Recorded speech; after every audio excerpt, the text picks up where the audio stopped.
Aujourd'hui, on démystifie c'est quoi un roux, à quoi ça sert, puis comment le réaliser.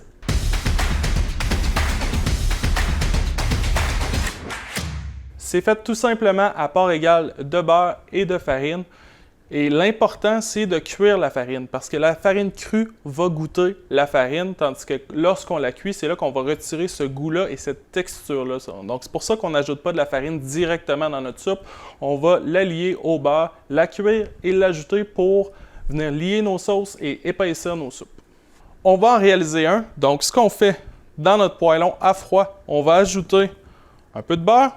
Et on ajoute une part égale de farine, donc ratio 1 pour chaque gramme de beurre, 1 gramme de farine.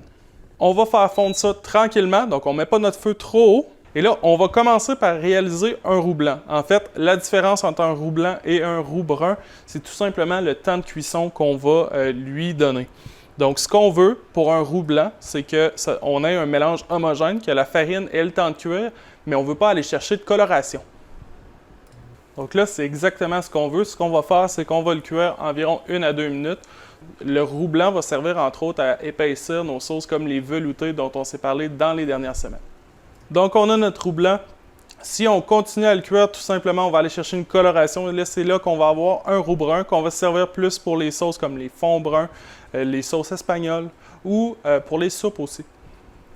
Donc, on va aller chercher un peu de coloration. C'est bien important, par contre, de ne pas brûler notre roux. Donc, on continue de le manipuler pour être sûr qu'il n'y a rien qui colle parce que de la farine brûlée dans notre soupe ou dans notre sauce, ça va goûter.